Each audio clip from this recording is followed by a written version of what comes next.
What's going on, everyone? Welcome back to another episode of Primetime Sports Podcast, hosted by Joe and Larry. So in this episode, I'm going to give a big breakdown of the Clippers' unfortunate loss to the Dallas Mavericks in Game 6. I'll break down Game 5 and Game 6 and give my thoughts on the future of the LA Clippers.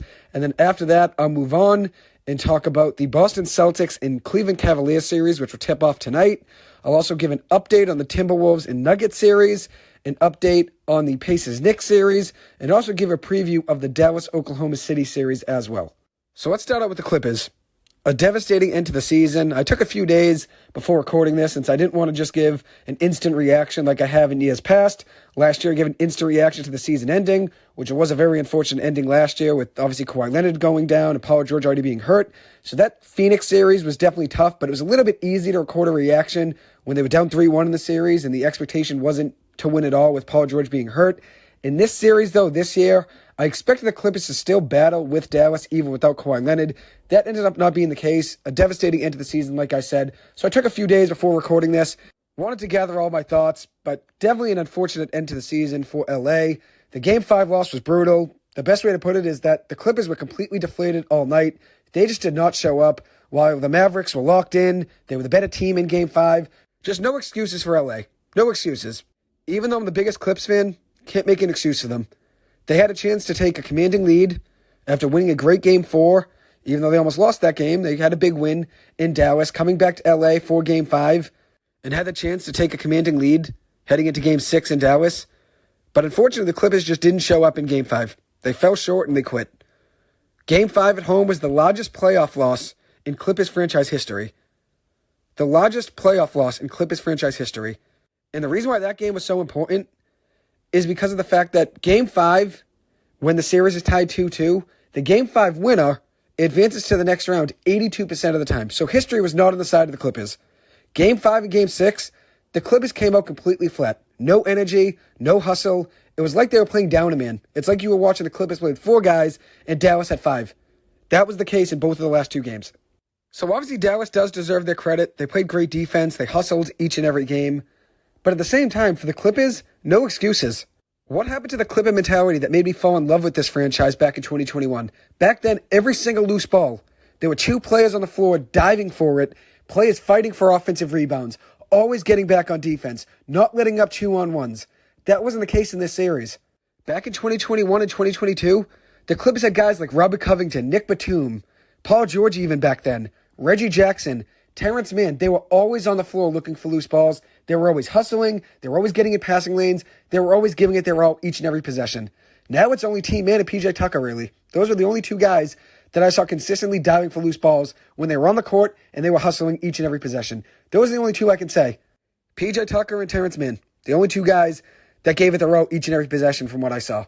And I feel bad for T-Man. I really do. He gave it his all in this series. And honestly, at the end of the day, he can't be blamed for the reason why the Clippers lost. He gave it his all. And he's a guy that was the center of the James Harden trade rumors all last year. He's the longest tenured Clipper, and he's had his role change in each of the last 3 years. From being a backup forward, to being a starting guard, to being the backup point guard. His role has changed a million times, but he's never let that change his mentality. Always gives it his all when he's on the floor. So credit to T-Man for showing up. Another guy that showed up in this series, Ivica Zubac. He showed up in this series. He gave it his all when he was out there. He kept the Clippers in the game a good amount as well. When he was out there, he was playing and he was making things hard on Dallas in the paint. As for Mason Plumlee, he was awful off the bench in the last few games. Role players really didn't step up in this series for the Clippers. Norman Powell wasn't great. Amir Coffey struggled. Plumlee struggled. Russell Westbrook even struggled off the bench. The Clippers had some problems this series with the role players not showing up. As for Dallas, their role players did show up. PJ Washington, Daniel Gafford, Josh Green. They had a lot of guys show up in this series. The Clippers, for that matter, they didn't really have the supporting cast show up. But I have to give credit to Dallas. They deserve it. They just kept making plays all series. Derrick Jones Jr. made it hard on Paul George, not giving him any room at all to work with. PJ Washington was strong in the paint. Daniel Gafford did his job as well. Derek Lively had his moments. So you have to tip the cap. The Mavs were the better team the last 2 games. Even Maxi Kleber, he had 4 threes in the second quarter of Game 5. That really was a big momentum shifter in that game. Josh Green was playing some strong defense and hit some threes in the series as well. The Clippers' role players were not on the same level as Dallas' role players, and that's just a reality. Then you factor in Kyrie Irving was the best player in this series. The best player in this series. And Luka struggled shooting the 3. He really struggled all series. But that wasn't a problem. They still won the series without him being able to shoot well. And Kawhi Leonard was more of a loss than I gave him credit for. He was always the go-to guy for the Clippers whenever they gave up an 8-0 run to their opponent all season long and they needed a big bucket to get momentum back and try to kill the momentum of the other team. Kawhi Leonard was always that guy to answer. And the Clippers did not have that answer in Game 5 or Game 6. At one point in Game 5, the Clippers missed 17 of 18 field goal attempts. 17 of 18 shots in the third quarter. And that's where Kawhi Leonard makes a major difference. He was the answer for the Clippers in those situations. Getting down the lane, getting fouled, getting to the free throw line, just breaking up the other team's momentum in any way possible. And the Clippers didn't have that answer in Game 5 or Game 6. James Harden and Paul George, they were combined 6 of 25 from the floor in Game 5 with 7 turnovers and just 22 combined points. That's after they had 66 combined points in Game 4. And they didn't show up in Game 5, didn't show up in Game 6 really either. Game 6, first quarter, Paul George was solid at the start, 3 of 6 from the floor. But in the last 3 quarters, he was 3 for 12. So he struggled as well in Game 6 and Game 5. The Clippers were number 1 in three-point percentage in the playoffs heading into Game 5. But in Game 5, they were 9 of 35 from 3. In Game 6, they were 8 of 31 from 3. So they really struggled shooting the 3 in the last 2 games.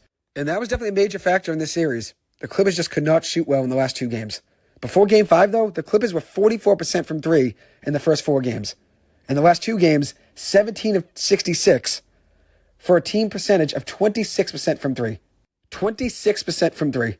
That's what the Clippers shot in the last 2 games. With their season on the line, they shot 26% from 3 in Game 5 and Game 6. In Game 6, the Clippers were down by 13 points at one point in the first half. In facing elimination, I thought that was it.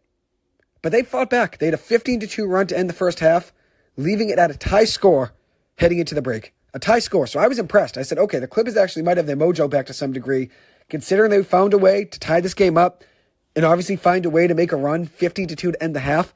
I thought, okay, maybe this team has what it takes to force a Game 7. But then Kyrie Irving was just unstoppable in the second half. And that's the reason I said I was more worried about Kyrie than Luka in this series. And I know I sounded crazy saying that, but then it actually happened. And Kyrie was just impossible to stop. He was the best player in the series. Luka struggled shooting the ball. He still got his calls, though. He still got to the free throw line. I've never seen a player argue as much as Luka did in this series. Truly, it was like every single possession. But Kyrie, at the end of the day, was the better player of the series. In the first half of all 6 games, he only averaged 7.4 points, 31% shooting from 3. But in the second half, he averaged 20 points per game in the 6 games and shot 53% from 3 in the second half. And he's now 13-0 in closeout games. So you know, at the end of the day, when the game matters most and the series matters most, late in games in the second half, and obviously late in the series when there's a closeout opportunity, Kyrie Irving plays his best. And we obviously saw that in that game in Game 6. He was unstoppable in that second half.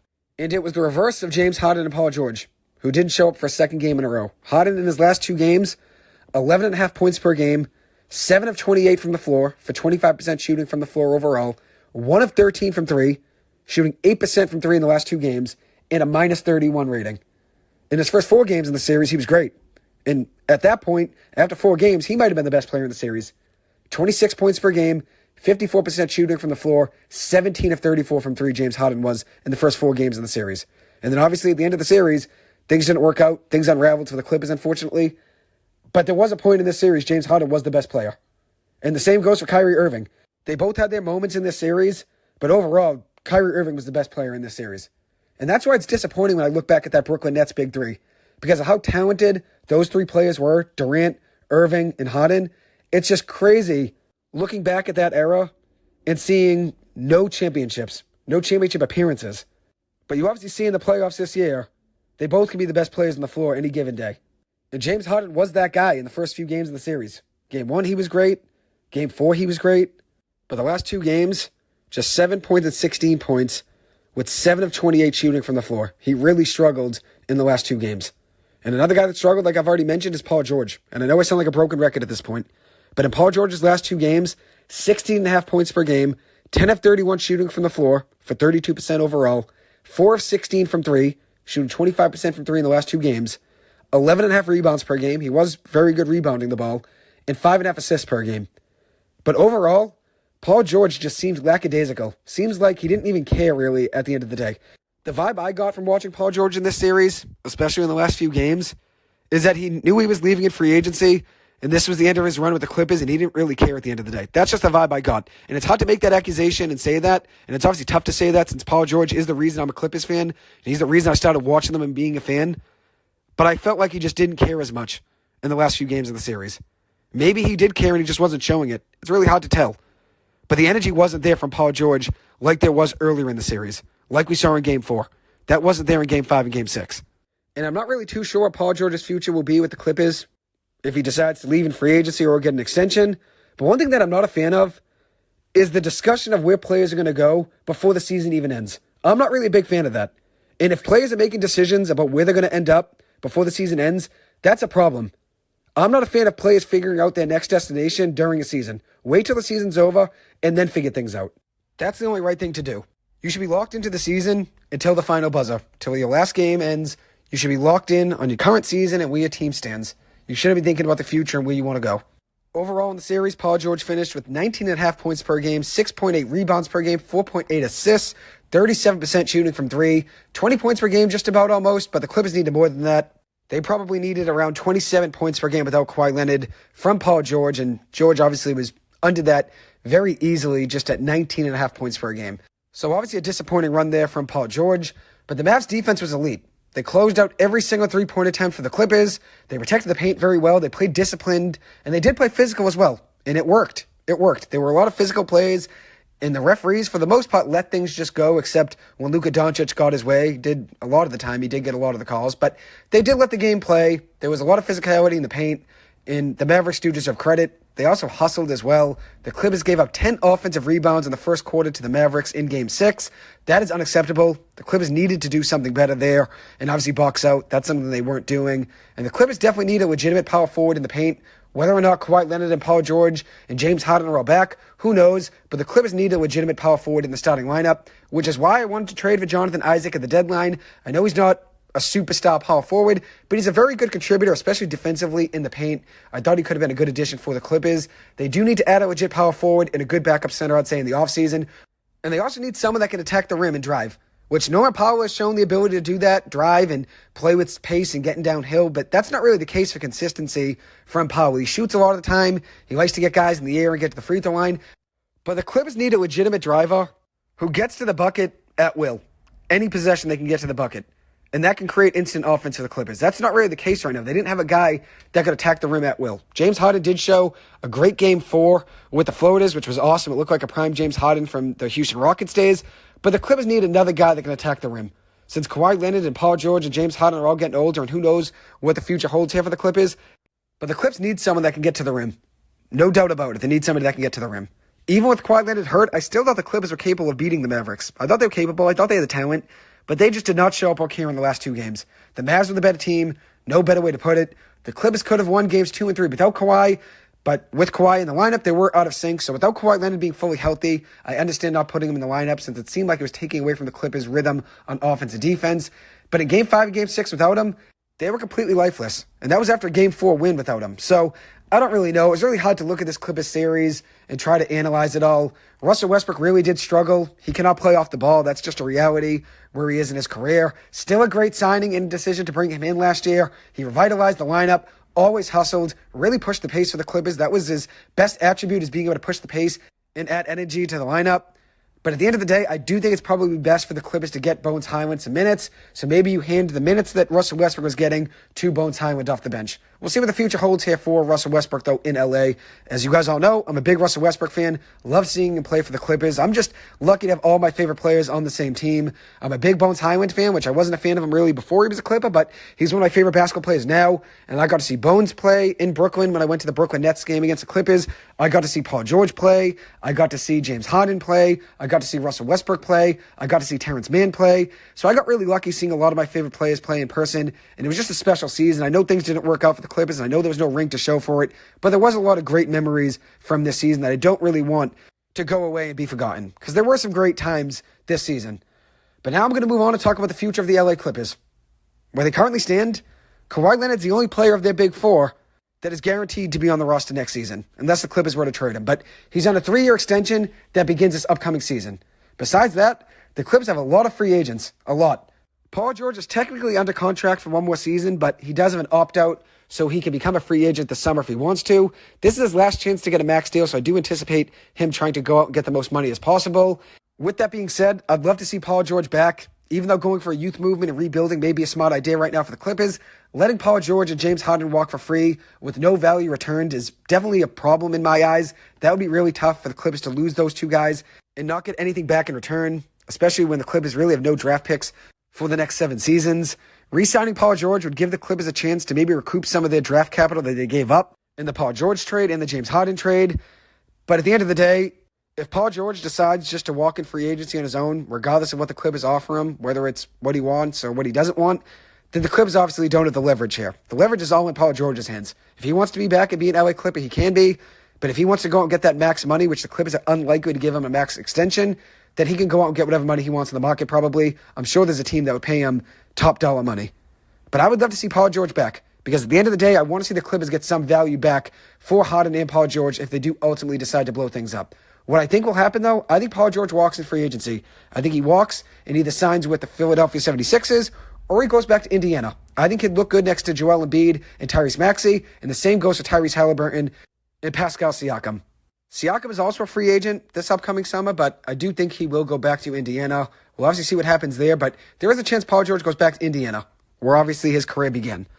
I would ultimately say signing Paul George would be the smartest idea for the Clippers, because I know everyone's saying blow things up and rebuild. I get all that. But at the same time, part of rebuilding is getting value back for your players, getting draft picks back, and getting some young players to build around. But if you let Paul George and James Harden just walk for free in free agency, the rebuild is taking a step back and you're not getting any value back for these guys. So I would say try to sign Paul George to a new contract and then maybe try to blow things up maybe during this upcoming season if things aren't going well, or maybe next summer. We'll see how things work out. But you can't forget, when the Clippers were fully healthy in December and January, they were 26-5 at one point, which was such a special time to watch basketball. It really was. Every single night, that team was fun to watch. And I never took it for granted. It was just like when I was watching Shohei Ohtani and Mike Trout.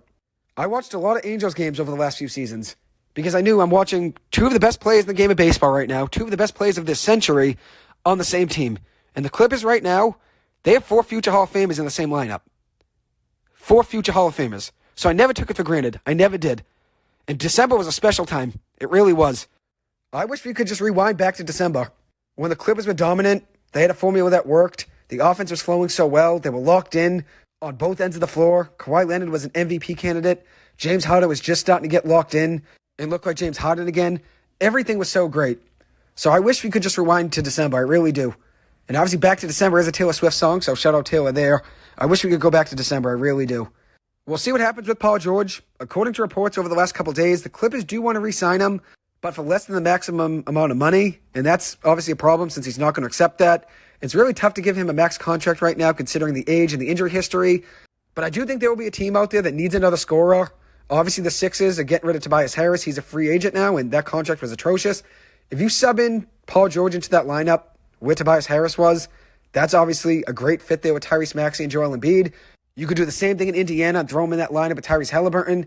There's a lot of places Paul George could go, and I really think he does have a chance of getting a max contract somewhere, and I don't really know if it's going to be the Clippers. I really don't. Even though I want him back, just because obviously I'm a big Paul George fan. He's a very talented player when he is locked in, and obviously we've seen him be one of the best players on the floor for the last decade. I mean, especially when you consider all of the injuries he's come back from. It's really a terrific story.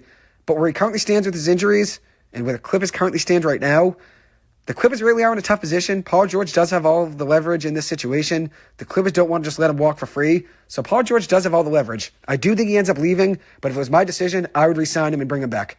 James Harden, another free agent. He's unrestricted, so he does have the opportunity to go out and sign anywhere he wants. I do think he comes back, though. I know his last 2 games were brutal, but for the most part, in the first 4 games of the series, he was the best player on the floor for the Clippers each of those 4 nights. And if I could go back and make that James Harden trade again in October, I would do it again, because for the entire summer of 2023 last year, I wanted James Harden in LA because I thought the Clippers could do something special together. And obviously, this season didn't result in a ring, which I know that's the way we measure things nowadays. That's the barometer of how we see success and not, which I get. Rings are important, but obviously at the end of the day, only one of the 30 teams in the NBA are going to win every season, so the other 29 teams are going to go home disappointed. But this Clippers team, even though they didn't win a ring, there were a lot of exciting moments this season that I didn't take for granted. I cherished every single memory from the season, And I'm so thankful to have seen this team play in Brooklyn. Seeing 4 future Hall of Famers all in the same lineup, seeing P.J. Tucker and Bones Hyland and Terrence Mann, seeing all of these guys in person was a really special thing, and that's something I'm always going to be grateful for, truly. And the way I see things, we weren't going to win with Nick Batum, Robert Covington, and Marcus Morris. Even though I'm a big fan of those 3 guys, and they obviously gave the Clippers franchise a lot over the last few seasons, the Clippers would have likely have been the 6th seed with those 3 guys in the lineup rather than James Harden, and they probably would have lost to Minnesota in the first round in 4 or 5 games. So even with those 3 guys, if we decide to keep those 3 rather than James Harden, I don't really know if that translates to an NBA Finals ring either. I know the James Harden trade the Clippers made because they worried about somebody getting hurt at some point, and having James Harden as an insurance policy helps, which we saw James Harden be very good in the first 4 games of the series. 2 of those with Kawhi Leonard playing, but Kawhi was not Kawhi, obviously, in those games. You make that trade because it obviously increases your ceiling, raises your ceiling, and it also raises your floor a little bit as well. With Covington and Batum, and obviously Marcus Morris probably would have been gone anyways at some point this season, but if Batum and Covington stayed, I don't really know if the Clippers are a 4 seed. They probably fall within a 5 or 6 seed at the end of the day, even though Robert Covington is exactly what the Clippers are missing on the defensive end. He was a very underrated player in LA, and I definitely miss watching him on defense and seeing him be a great glue guy in the lineup. And the same goes for Nick Batum. He does a lot of things that don't show up in a stat sheet, but are very important to the game of basketball and trying to win games. As for Russell Westbrook, he's a $4 million player option for next season. He's likely to opt out, in my opinion. Supposedly, there were reports that he was upset with his playing time and that things were not as smooth as the media portrayed during the season, with Westbrook volunteering to go to the bench. Russell Westbrook has responded to those rumors, though, and denied all of those reports that he was unhappy. It seems like at the end of the day, Russell Westbrook always finds himself in these positions where people are talking about him as a bad teammate and a bad person in the locker room, which isn't the case. Russell Westbrook is the ultimate team player and a great leader.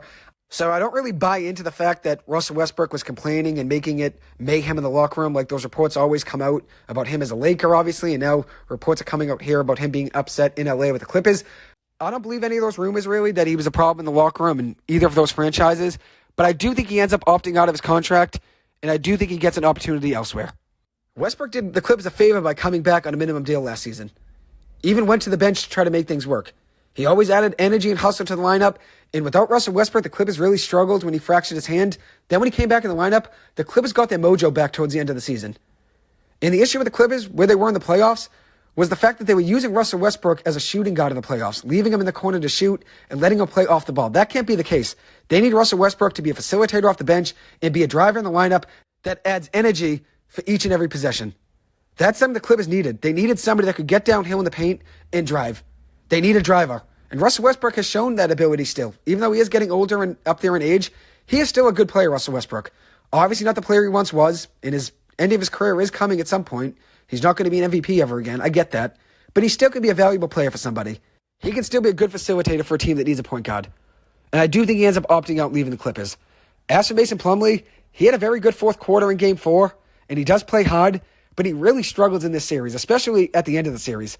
I would have loved to have seen Daniel Tice get a shot at some point. That was a big critique of mine about Ty Lue, was not at least trying Daniel Tice at some point. I liked his idea to go to P.J. Tucker and obviously start him in Game 6. P.J. Tucker wasn't great. He did struggle, but he was hustling at least, getting some offensive rebounds, at least trying to make it hard on the guys he was covering. And even though he is older and obviously up there in age, he still does hustle and play with energy. But I would have loved to have seen Daniel Tice get a chance. He was honestly solid for the Clippers this season in the minutes he got. I'd love to see Daniel Tice back on a minimum deal. He's a free agent as well, so I'd love to see the Clippers bring him back for another season. As for Brandon Boston Jr., I think he's an unrestricted free agent as well. He never really got too much of a shot in LA, obviously with limited minutes off the bench, but he can definitely score the ball. He definitely has talent, and he's obviously a young player, so there's a lot of room to grow and a lot of potential. I'd like to see the Clippers bring him back as well. As for the future of draft picks for the Clippers, they have the 46th pick in this year's draft. They have a 2030 first-round pick and a 2030 second-round pick. And I think they also have another second-round pick as well at some point. But they only have 4 picks through 2030. 4 draft picks through 2030. And a big reason for that is because they went all in to get James Harden and all in to get Paul George. The Paul George trade, the Clippers traded 4 unprotected first-round picks. One of them was from Miami. They also traded a lottery-protected first-round pick from Miami. Also gave 2 first-round pick swaps to Oklahoma City. And also traded Shai Gilgeous-Alexander. As for the James Harden trade, the Clippers traded 1 unprotected first-round pick, 2 second-round picks, a first-round pick swap, Robert Covington, Nick Batum, Marcus Morris, and KJ Martin in exchange for P.J. Tucker and James Harden. I know a lot of people look back at that Paul George trade and say it's one of the worst trades in NBA history. And obviously, if you look back now, all of those draft picks they got, essentially 7 first-round picks the Oklahoma City had control of, with obviously pick swaps being in there and protected picks being in there, and obviously some unprotected first-round picks as well, and also Shai Gilgeous-Alexander. They had a lot of draft picks in there go their way in that trade. But the Clippers made that trade because it was in exchange for basically Paul George and Kawhi Leonard, because Kawhi wouldn't have signed with the LA Clippers if Paul George wasn't there. So the Clippers went out and made that trade because they knew they could get Paul George and Kawhi Leonard on the same team. That's why they went out and made that trade. When you look back, obviously, yeah, things did work out for Oklahoma City.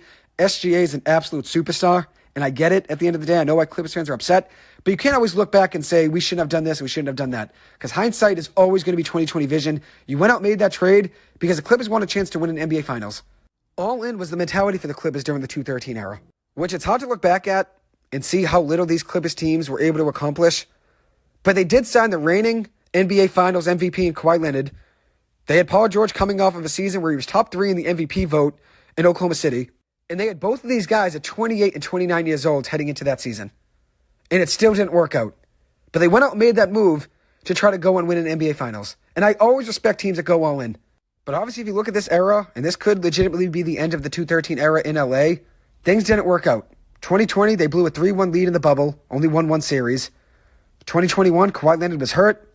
The Clippers lost in the Western Conference Finals, which was their first time making the Western Conference Finals in franchise history, which was an accomplishment. It was good to see, obviously, Paul George, Reggie Jackson, Terrence Mann, Nick Batum elevate that team and make it all the way to the Western Conference Finals. But then in 2022, the Clippers lost in the play-in tournament. Kawhi Leonard was still out. Paul George actually was sick as well, so he missed a game in the play-in tournament. So the Clippers missed the playoffs in 2022. 2023, Kawhi Leonard got hurt midway through the series against Phoenix, but at one point was the best player in that series for the first 2 games. Paul George was hurt, missed the playoffs last season, so it was a first-round exit for LA last year. Then in this season, 2024, Kawhi Leonard was hurt at the end of the regular season, and it ends up being another first-round exit for this LA Clippers team. But this season had so much potential. Like I noted, they were 26-5 at one point in December and January. So they did find a formula that worked, and they were rolling in those 2 months. But injuries to Russell Westbrook, injuries to Kawhi Leonard, and the Clippers beginning to unravel a few weeks after the All-Star break led to the Clippers ending up being a first-round exit this season. But this first-round exit was mainly because Kawhi Leonard wasn't healthy. If the Clippers had Kawhi healthy, they had more talent than that Dallas lineup. But credit to Dallas. They did play very well this series, and I'm not taking away from them. They were great defensively. They had a great game plan, so credit to Jason Kidd. And credit to Kyrie Irving. He was the best player on the floor in that series, and he's still a top 5 to 10 talent in the NBA because there's a lot of things that he can do on the court that a lot of players in the league cannot do. Overall for the Clippers, though, they have 3 straight years with no series wins, and overall in the 5 years of the 213 era, the Clippers only have 3 playoff series wins. So that's just a failed era so far, and that's because of a lot of injuries. There have been a lot of bad luck injuries for the Clippers over the last 5 years. Injuries have plagued the entire 213 era, and to some degree, the Clippers ownership and front office will feel sick of doing the same thing over and over again and getting the same result, which is why they went out and got James Harden, to try to increase the Clippers' floor and increase their ceiling, but obviously injuries did catch up to the Clippers yet again. Kawhi Leonard, before getting hurt, he was a top 5 player in the NBA this season. He played 68 games, wasn't load managing, and he looked great this season. He really did.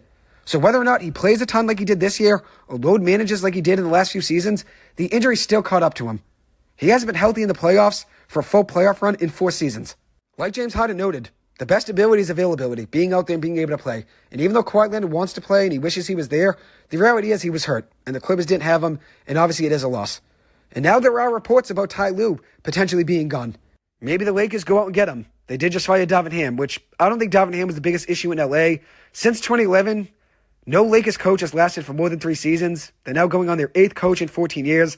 It's like the Sacramento Kings in the 2010s, just every other season getting a new coach. That's what it seems like right now with the LA Lakers.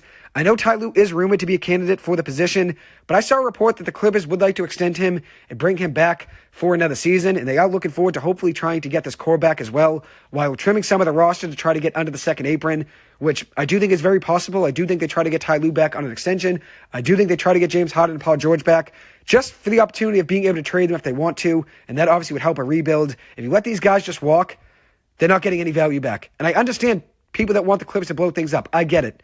But letting these guys walk is setting the Clippers back to some degree, because then you get no value back in return. Personally, I would run things back. Because even though the injuries are a worry, this team is capable of winning it all if they are healthy. Which, if is a major if. I know that and I get that. But the Clippers need to have the option to get draft picks back. Because that's how you fuel a rebuild. That's how you fuel a rebuild. By getting value back.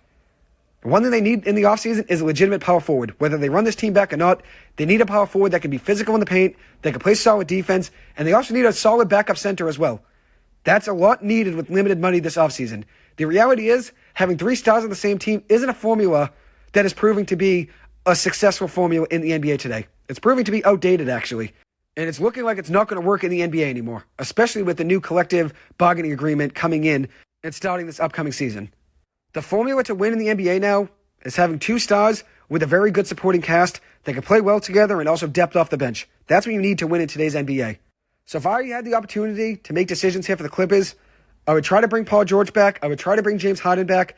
I may let Russell Westbrook walk if he opts out, and then I'd give his minutes to Bones Highland, and then I'd go out and get a power forward that can wreak havoc in the paint.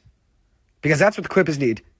Paul George and Kawhi Leonard cannot be the number 4 in that lineup anymore. They can't be the power forward. Whether or not this team runs it back or not, the Clippers need a legitimate power forward. And I know the NBA nowadays is all about having small fours, having a small power forward in the lineup that can shoot the 3, where basically small forwards are playing power forward. But power forwards are very important to have somebody in the paint that can rebound, box out, and play defense. And the Clippers definitely lacked that this postseason. They definitely did. So those are my thoughts about the Clippers and what I would do. But this is what I think ends up happening. I think Paul George will walk in free agency and go to either Indiana or Philadelphia. I think James Harden will resign. And I do think Russell Westbrook ends up leaving in free agency. And a team that could be interesting to watch out for is maybe Phoenix. If they move on from Frank Vogel and maybe they try to make a move this offseason and try to trade Devin Booker or Kevin Durant, who knows what's going to happen, but they do need a point guard in that lineup. Maybe Russell Westbrook could be the answer there. What if Kevin Durant and Russell Westbrook team back up and obviously played in Phoenix together? We saw Kevin Durant and James Harden play together in Brooklyn. We've seen Russell Westbrook and James Harden play together in LA with the Clippers, and we also saw them do it in Houston with the Rockets. So now we're waiting on Russell Westbrook and James Harden to get back together at some point. What happens if they did it in Phoenix? What happens if they went back to Oklahoma City? That would be a cool story, but probably unlikely. But those are my thoughts about the Clippers. And I'll definitely keep you guys updated as the offseason goes along for the Clippers. So now I'm going to move on to the Eastern Conference semifinals and the Western Conference semifinals. So let's start out with the Celtics and Cavaliers, which tips off tonight. Game 1 is in Boston. The season series during the regular season, the Celtics won 2 of 3 games against Cleveland. The one loss for the Celtics was a 20-point collapse in the fourth quarter, where Dean Wade had 20 points in the fourth, was just lights out from 3 for Cleveland. So without that game from Dean Wade, the Celtics probably would have been 3-0 in the regular season versus Cleveland. But at the end of the day, your regular season record against teams really don't matter as much in the playoffs. I know that's something I've valued in the past, but at the end of the day, it's just about who's more built for the playoffs. I feel like Minnesota was more built for the playoffs than anybody was giving them credit for because of their defense, their size, and their depth. And we're obviously seeing them now make a great run there in the Western Conference. They're up 2-0 right now against Denver. So it doesn't really matter what you do against teams in the regular season. Obviously, game plans are going to be different in the playoffs. Rotations are going to be different in the playoffs. Strategy is going to be different in the playoffs. One thing that's a problem here in this series, though, for both teams are a few injuries. Kristaps Porzingis will probably be out for at least the first few games with a calf injury. I think he ends up sitting the whole series. And then Jarrett Allen has missed 3 games in a row with a rib injury. So 2 big men for the Celtics and the Cavaliers, both with some injuries they're dealing with right now. Jarrett Allen does have a chance to play tonight. He is questionable, so we'll see what happens there. And I'm sure the Cavaliers would love to have him in the lineup. He's been great for them on both ends. As for the Celtics, they do have the better roster on paper regardless of the Porzingis injury, but the Cavaliers can play scrappy. They beat a very good defensive team in Orlando. It obviously took 7 games, but a win is a win at the end of the day. The Cavaliers were trailing in that Game 7 by 18 points in the second quarter. Then they came back to win. That was the largest Game 7 comeback in NBA history. It took a monster Game 7 from Donovan Mitchell to get that done. And Donovan Mitchell's a guy I've always been a fan of. I've always spoken very highly of him on the podcast. 39 points in that game, 9 rebounds, 5 assists. Also adding in a block, a steal, 2 of 8 shooting from 3, 15 of 17 from the free throw line. That's the most free throws made in a Game 7 since James Harden with the Rockets back in 2015. In Game 6, Mitchell was unstoppable as well. Essentially, he was the entire Cleveland offense in that game, but they still lost that one despite 50 points, 4 rebounds, 4 assists from Mitchell. Also 22 of 36 shooting from the floor in that game on Friday night. The Cavaliers did still lose, but they ended up recovering in Game 7. They obviously got some luck from Orlando, obviously shooting as poorly as they did in Game 7. The Magic were just ice cold shooting the ball in Game 7. Franz Wagner went 1 of 15 from the field in Game 7 with just 6 points. He was 0 of 5 from 3. That is the worst field goal percentage in a Game 7 in NBA history for a player with 15 or more field goal attempts. So a devastating game there for Franz Wagner. Paulo Banchero did show up. He was great. 38 points, 16 rebounds, 3 steals. You really can't blame him for the loss. He showed up for the most part in each and every game in the series. As for Donovan Mitchell, he had 89 points between Game 6 and Game 7. That's the second most all-time between a Game 6 and Game 7, behind Allen Iverson's 90 points in Game 6 and Game 7 of the 2001 Eastern Conference Finals. So that's the most since then. Allen Iverson had 90 points in the last 2 games of the Eastern Conference Finals in 2001. Donovan Mitchell just had 89 points between Game 6 and Game 7. So the second most all-time in a Game 6 and Game 7 combined in NBA playoff history, which is very, very impressive from Mitchell. And I think Mitchell's a superstar. I think he's a top 10 player in the NBA. I really do. He's 8th all-time in postseason points per game in NBA history. 27.88 points per game is what he averages in the playoffs, which is 8th most all-time. 8th most. That's very impressive.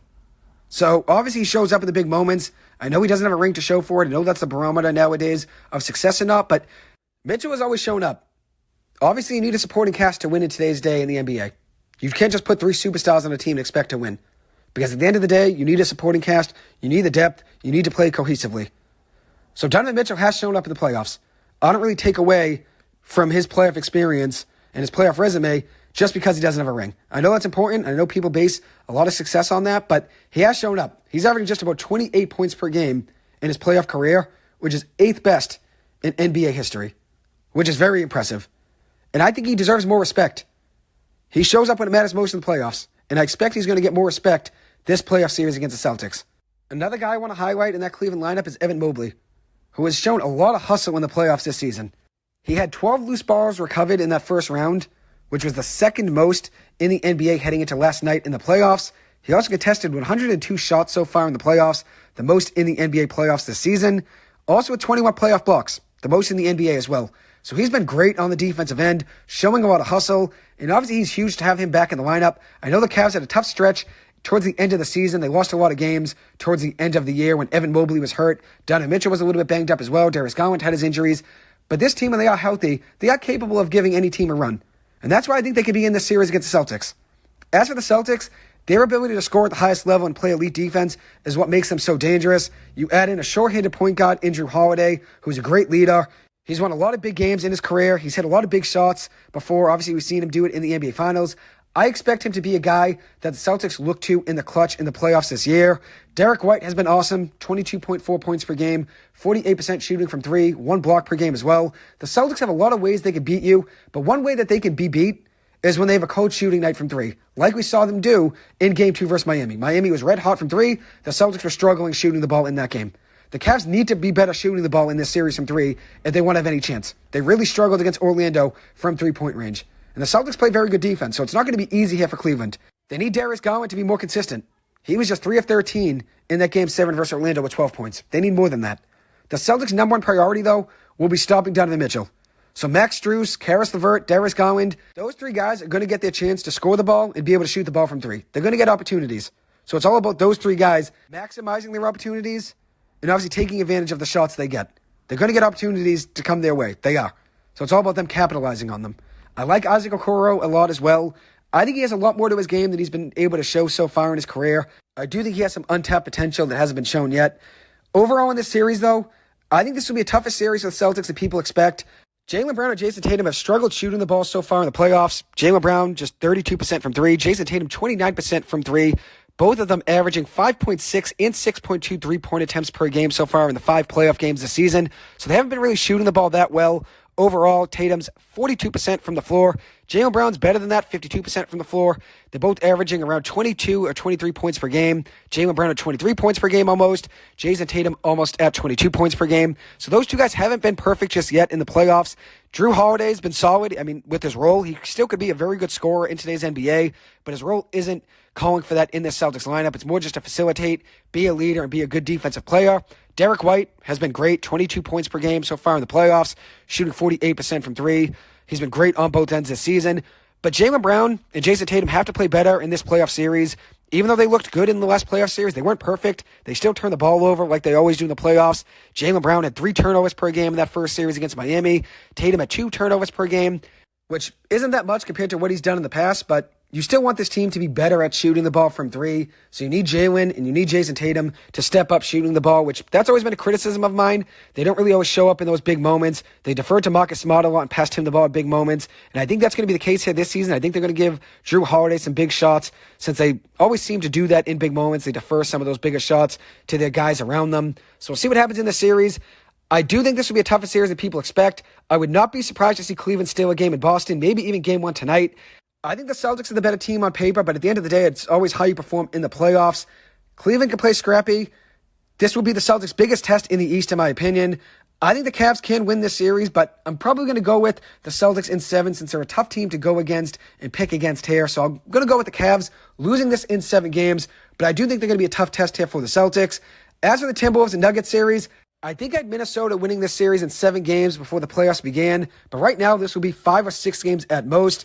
What's so underrated for Minnesota is their depth, their height, their defense. They have so many things that you need on a winning team, like depth, like defense, like guys accepting their role. Obviously, we've seen Jaden McDaniels be great defensively, but not really taking many shots in the playoffs. That's because at the end of the day, he knows his role on that team. He knows, okay, I can play great defense and we can win this game if I'm a good glue guy in the lineup and I don't have to take too many threes and take too many shots away from Anthony Edwards and Karl-Anthony Towns, which has worked for this team. I think people really underestimated this Minnesota team, and I know I underestimated them at one point because I thought Karl-Anthony Towns would be hurt.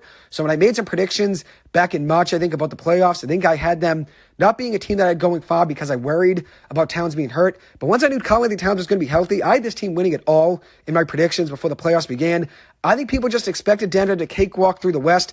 But like I mentioned before the playoffs began, and now even during the playoffs, Denver does not have the depth it did last season. And I feel like they're much more beatable this year than advertised and much more than people talked about. Then you added the fact that Anthony Edwards has been on a tear. Minnesota is a good team that has a lot of size that can counter Nikola Jokic in the paint, that can obviously counter them with their bench as well. Those are just so many things that weren't really talked about, and that's why I expected them to win it all in my predictions. Game 1, Anthony Edwards held Nuggets players to just 27% shooting from the floor. So that shows his success on both ends. Then you have Naz Reid, who took over that fourth quarter of Game 1 with 14 points for Minnesota, shooting 6 of 7 from the floor. He was a force in that game. Gobert was great in the paint, 13 rebounds and 3 blocks. I've always been a fan of Gobert, and I feel like his game's always been disrespected. I feel he's a more valuable player and a better player that people give him credit for. I know a lot of people take away from his game because he's a very good defensive-minded player, and he still can't score the ball. He averaged actually 14 points per game this regular season, so he is capable of scoring the ball. But obviously, it's not going to be from deep, which I know centers in the NBA today have to be able to shoot the 3, and that's not what Rudy Gobert is ever going to do. So I know a lot of people take away from his game, but I do think he's an underrated talent. In Game 2, the Timberwolves blew out Denver by 26 points. It was a 26-point game at half, and I knew the game was over with at that point. Rudy Gobert was not there, but the Timberwolves still dominated Denver on their home floor, beating Denver both games on the road.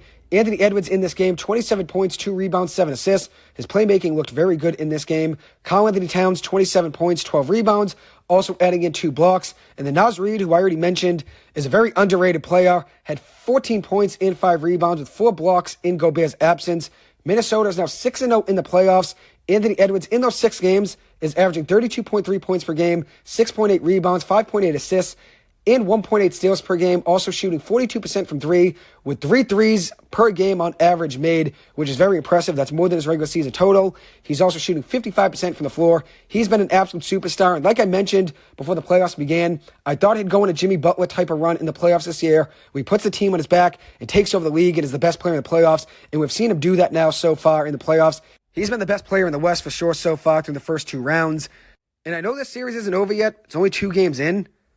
But so far, this is just the 3rd time in NBA history that the defending champion lost their first 2 games of a playoff series at home since 1984. We saw the Lakers do it in 2011, the 2020 Raptors as well, which that was in the bubble, so I don't think you really should count that. But then in 2024, the Denver Nuggets. They're now down 0-2. And reigning champions so far over the last 5 years have struggled in the playoffs. 2020, the Raptors lost in the second round. 2021, the Lakers lost in the first round. 2022, the Bucks lost in the second round. 2023, the Warriors lost in the second round. 2024, the Nuggets right now are down 2-0 in the second round to the Minnesota Timberwolves. So obviously it's hard to win in today's NBA. It's not easy just to have a dynasty like the Patriots did for so long and like Golden State did for so long. It's not easy to make it back to the NBA Finals and compete every year for a championship. It's not easy. Especially with the NBA getting younger and you have guys like Anthony Edwards and Shai Gilgeous-Alexander and Luka Doncic taking over the NBA and taking over the future of the league. It's hard to compete with these younger teams. But Minnesota definitely deserves their credit. And I know Denver has struggled so far through the first 2 games, but Minnesota's defense deserves a lot of credit. Jokic was only 2 for 10 from 3 in the first 2 games. He was 2 for 9 in game 1, and that's because Minnesota was forcing him out of the paint, making him rely on his shooting ability from deep, which definitely takes away from Jokic's game when you don't have him in the paint. He only took 1 3 last night with Gobert not in the paint. He was 0 for 1 in last night's game from 3. In the first 2 games of the series, Jokic has 11 turnovers, so Minnesota's defense definitely deserves the credit. They're suffocating, especially last night. Every single bucket Denver had to work for. There were no easy buckets in last night's game. Through the first 2 games, there have been no easy buckets for Denver. After going off in the Lakers series, Jamal Murray has struggled in the first 2 games of this series, averaging just 12.5 points per game, shooting 28% from the floor, 25% from 3, averaging 7 rebounds per game. Minnesota's defense deserves a lot more credit than they're getting. They never got the buzz it deserved during the regular season, but keep in mind, Minnesota is a team that's capable of winning against any team in the NBA.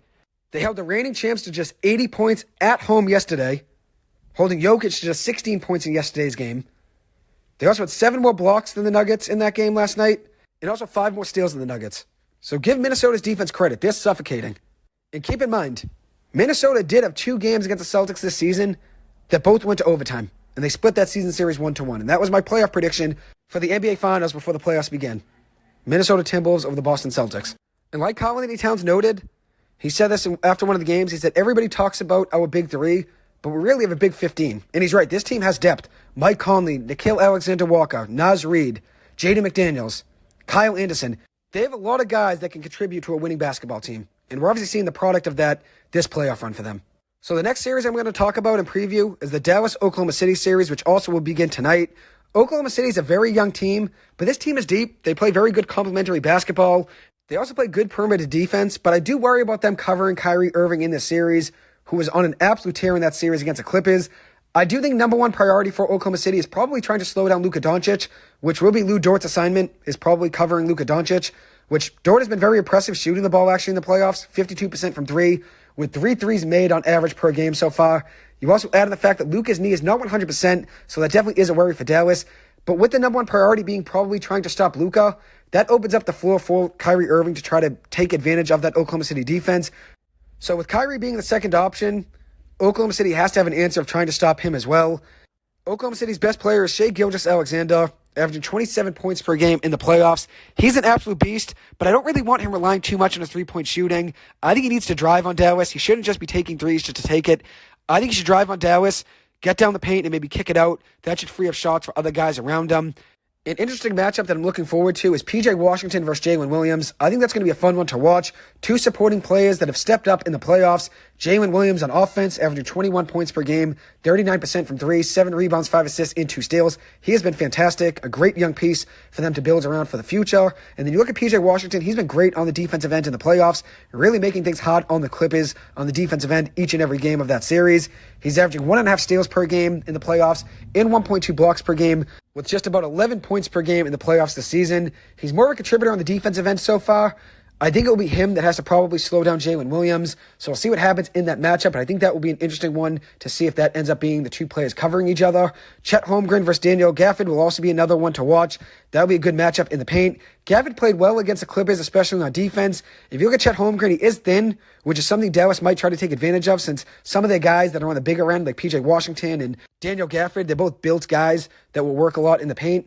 Dallas does have a lot of size, which may be tough for Oklahoma City in the paint, but I do like Oklahoma City. I'm rooting for them to win this series, but I think it's going to be a toss-up. I would not be surprised to see Dallas win the series, and I wouldn't be surprised to see Oklahoma City win the series. I think it's going to be a fun one to watch. Kyrie Irving is going to be very tough to stop, and I think the Oklahoma City team is going to need other guys to step up around Shai Gilgeous-Alexander. They're going to need guys to step up on the defensive end, like Aaron Wiggins, and they'll also need guys to step up on the offensive end, like Chet Holmgren. So we'll see what happens in this series. I'm rooting for Oklahoma City. I do think they have what it takes to win this series in 7, but with Luka Doncic's knee being hurt, that is a worry. If he were to be 100%, I'd probably lean with Dallas here in 7 games. But since he's not 100%, I'm going to go with Oklahoma City winning this one in 7 games because that's what I'm rooting for, so I'm going to take them here in 7. But like I noted, it's going to be really tough to beat Dallas, especially considering when Kyrie Irving is as locked in as he is. OKC will need an answer for him. And the last series I'm going to mention is the Pacers and Knicks series. The Knicks picked up a Game 1 win last night. Jalen Brunson with another monster game, 21 points in the fourth quarter. He went 6 of 10 in the final frame. He has 210 points over the last 5 games, which is the most in a 5-game span in the playoffs since Michael Jordan in 1993. He has completely proved me wrong. 4 consecutive playoff games with 40 points. One of 4 players to ever do so in the NBA playoffs. Through 7 playoff games, he's averaging 36.6 points per game, 8.6 assists, 4.7 rebounds, shooting 44% from the floor. Brunson right now in the playoffs is leading the NBA in clutch points in the playoffs. He has 43 points so far in the playoffs this season in the clutch, which is more than any other player in the NBA and more than any other team in the NBA besides the Philadelphia 76ers, who had 53 points in the clutch in the postseason. Jalen Brunson has 43. He has more than any other team in the NBA besides the Philadelphia 76ers, and he's doing that on his own. Then the Pacers are actually in third with 29. He did turn the ball over 3 times in the fourth quarter. There was a kicked ball that Aaron Nesmith supposedly kicked that the referee called that ended up not being a kicked ball. With 52 seconds to go in a 3-point game, it ended up being called a kick ball, so it was a break for the Knicks. But as I said, it was not kicked by Aaron Nesmith. Then on that same play, there should have been a moving screen on Dante DiVincenzo, especially when Miles Turner was called for a moving screen. With 12 seconds to go, the Pacers were down by 1 with the ball, and there was a moving screen call on Miles Turner, which I thought was a ticky-tacky call. There are moving screens every single play in today's NBA. Like I noted, Dante DiVincenzo on that play with 50 seconds to go definitely set a moving screen, but it was not called. And obviously the Knicks got the benefit of the doubt, having the kick ball be called as well, because that would have been a turnover in a 3-point game with the Pacers having the ball. There were just some brutal calls that went against the Pacers in crunch time in this one. Brunson definitely needs to take care of the ball better in the clutch. There were bad calls both ways, to be honest, so the Knicks had some bad calls against them, and I know the Pacers did as well. So it obviously is tough to see the refs making some questionable calls there in the late moments of that game. The Pacers can't expect to win the game, though. It's just 6 points from Tyrese Halliburton. Even with that, the Pacers were leading heading into the fourth. They were up 5 points. They ended up losing the game by 4. But as I said, there were some calls that did not go their way. But you can't expect to win a game with just 6 points from Halliburton. I think the Pacers' depth, though, is underrated. Rick Carlisle uses his bench a lot more than Tom Thibodeau does, which is definitely a worry for the Knicks, in my opinion, is running their guys into the ground, which I know he doesn't use the bench often, even during the regular season, but in the playoffs, every guy seems like is playing 42 to 45 minutes. So that's obviously going to be tough, is considering that the Knicks might run out of energy at some point, which is a worry. I do think they're probably the better team, but I do think this series can go 7 games, so I'm going to roll with the Knicks winning here in 7. But I want to make note, I do think this Pacers team is underrated. I think Halliburton should bounce back from a 6-point game yesterday. I think he'll be better in game 2. And the Pacers play scrappy. They find ways to get loose balls, and obviously their offense can score the ball, and Pascal Siakam is a good option for them, being able to score. That was a great acquisition for them. And you have Miles Turner, who is great on the defensive end. He's been a force for the Pacers for the last 9 seasons. He's been great both ways, offensively and defensively, but obviously his defense is definitely the best part of his game, but his offense has definitely come a long way. He's developed a 3-point shot in the NBA. He's been pretty consistent, around 35% over his NBA career, averaging 17 points per game this season, 18 points per game last season. He's definitely an underrated player. I'm going to roll with the Knicks winning this series in 7 games because I've doubted them before, and they've proven me wrong. Obviously, Jalen Brunson has proven me wrong as well. So I'm going to roll with them winning this series in 7, but I do think Indiana has what it takes to win this series. I think each one of these 4 playoff series is definitely interesting to watch. Obviously now with Denver being down 2-0, it's not really as much of a series as it was when it first began, but there still is a lot of series left to go. Denver does have a chance to still wake up. They need to win a game 3 that's a must-win game. But obviously these playoff series are very evenly balanced for the most part, except obviously the Cavs and Celtics series. I know a lot of people are expecting the Celtics to win in 5 games. I think the Cavs can definitely win a couple games in the series. I think they can at least make this a 6-game series, maybe even 7. So we'll see what happens there. But I think these playoff series are going to be fun to watch. I definitely could be wrong with some of these predictions, but that's the beauty of sports podcasts. Like I've noted, everyone's going to have a different opinion. You just always have to wait to see how the games play out. You never know what's going to happen in a sports game. Since they're so unpredictable and you have to let the games play, since it's not who has the better team on paper, it's who has the better team when they get on the floor. That's what the beauty of the NBA playoffs is. So hopefully everybody gets to enjoy this round. I'll definitely have some episodes coming up in the future about them, probably in the next few days. Anyways, that'll wrap up this episode. Thank you guys so much for taking the time to listen to this. As always, I appreciate it. I hope you guys have a good one. I'll see you guys in the next episode. Thank you.